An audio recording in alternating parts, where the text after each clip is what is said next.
Hey everybody, so I just put up part 3 of the Fame series, and like the other vids so far, it's really overstuffed.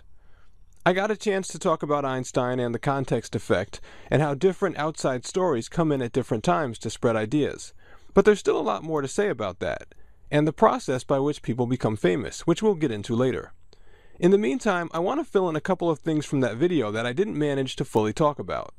Oh, and also, if you follow this channel, you know that I'm always struggling with what to put on screen when I'm doing a commentary. So this time you can look at my floating Minecraft castle. I'll put more info about that in the description or whatever. So anyway, I want to talk about an example from the end of the Einstein video. In this case, the pamphlet Common Sense. As I write this, I'm in a country called the United States, and there are a lot of things that happened that led to this country existing. But the pamphlet Common Sense played a very direct role, possibly even more direct than anything else. And the way it happened, to me, is really misunderstood, which makes this a great example. Of course, there's no way YouTube would recommend this, so I'm going to do it as an audio commentary, which I think is best. Alright, for starters, let's look at the Wikipedia article for Common Sense, and I can put it on screen. It looks normal enough, but check out the emphasis. The whole focus of the article is on the content of the pamphlet, and telling you how great the content of the pamphlet is, and saying it was key to inflaming popular opinion in favor of a revolution. And all this stuff about the content is the first thing you read. But this gives you an improper perception of why this pamphlet was important or had the impact it did. The majority of Common Sense's impact, about 2/3 of it, was from things that you would call petty or useless, the afterthoughts you read later in these types of articles. If you kept those the same and changed the content of the pamphlet, it still would have been famous and influential. And it could have argued for staying in England, or polygamy, or any number of things. But to go into that, I need to fill in some info that I didn't get into in the Einstein vid. We said there that ideas do not spread because they are insightful or true or original or useful, but they spread because of what they do for people. And there's actually 2 ways that happens. The idea is either useful or it gives people good feelings. The first one's clear enough. A lot of people own screwdrivers, for example, because they make it very easy to build things or take them apart. Likewise, the idea of the alphabet spread everywhere because reading is really useful. And a lot of ideas you read about, while they sound really technical and impressive, are actually not useful at all to you, so you pass them over. But the second category is just as important. Does the idea carry good feelings with it? Does it satisfy your curiosity about something, or make your life better, or increase your social status, or help people you like or punish people you don't, and so on? Those are the actual factors that make an idea spread. But people then look at an idea that gets spread by those factors and assume it's because the idea is great. And they then treat the idea like it is great, listening to it, writing about it, and so on. One of the quick examples I used was Keynesian economics. A lot of people consider Keynesian economics to be a great idea, and a lot of people don't. But whether it was or wasn't is irrelevant to how the idea spread. What is relevant is whether it helped people get more of what they wanted. And in this case, Keynesian economics encouraged people in the government to take more power. That's the real reason why it spread.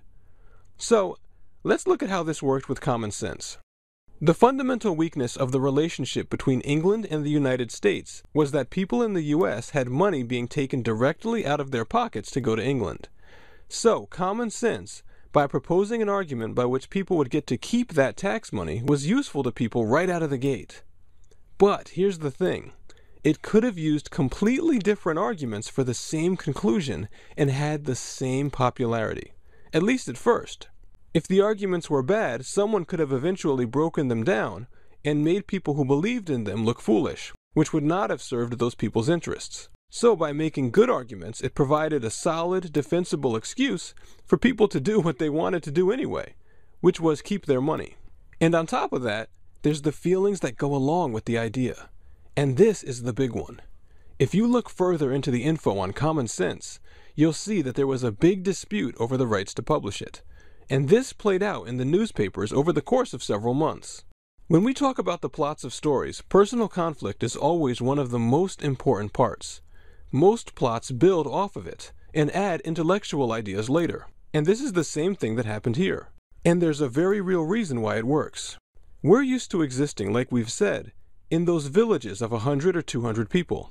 And in those villages, personal squabbles were very important, because each ally you lost or gained had a huge effect on your status in the group, and your chances of survival. So our minds pay more attention to personal disputes than they do to abstract intellectual ideas, because those personal disputes are just much more immediately important. And we still have that instinct today, even though we live in a much bigger world where most of those personal relationships are easily replaceable.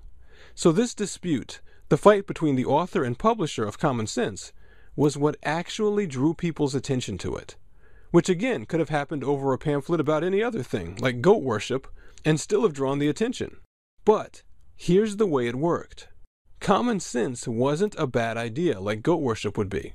It got the same attention though, and then people evaluated the idea for what it was.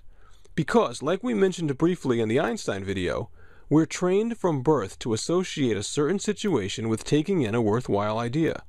And more importantly, the feelings that go with that situation, which can be triggered by many different things. We don't have to have a teacher or a parent demanding our attention. A fight can be happening, which triggers the same urge to pay attention, and that's all that's necessary. That's how emotional indiscretion works, which we talked about in the Rocky Horror Picture Show video. You need the chemicals flowing in your brain, and there are many different ways those chemicals can be triggered. And thus, the fight over common sense got people into the emotional state, at the level of feeling, that they associated with taking in an important idea. They were watching to see a fight, but they didn't realize why they were watching. So they responded just as if they were watching because it was a great idea. And thus, people then thought about the idea and took it in, just like they would if they were in school, or in a group of friends who liked the idea.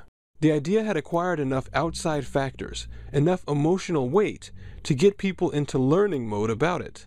And when you combine that with the idea having immediate usefulness, telling them to keep their tax money, and that they were just as important as England, which helps their status, you can see that the idea had practical value too. And people who spread the idea had no threat of looking foolish because the arguments at the core were actually very solid. And that limited role, protecting the people who were talking about it, is what the actual quality of the pamphlet's reasoning did. The reasoning didn't spread it or make it famous. And it looks to me like it never spreads or makes things famous. It only protects the idea once the real key factors, the usefulness and good feelings, spread the idea around. And so common sense spread around, and the key thing happened. That little mistake we make in our minds started to occur.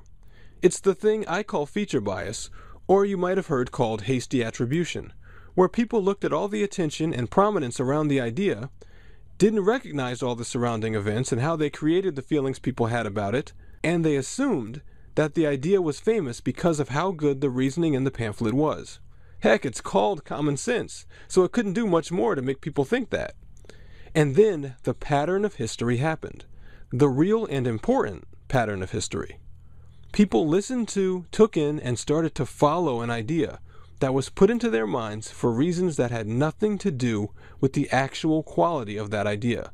So, something that made people feel important and let them keep their money and drew attention to itself because people were squabbling over its publishing in the newspapers became the tipping point to a revolutionary war and provided the social momentum that led the Founding Fathers to build a lot of the nation's ideals on the things in that pamphlet.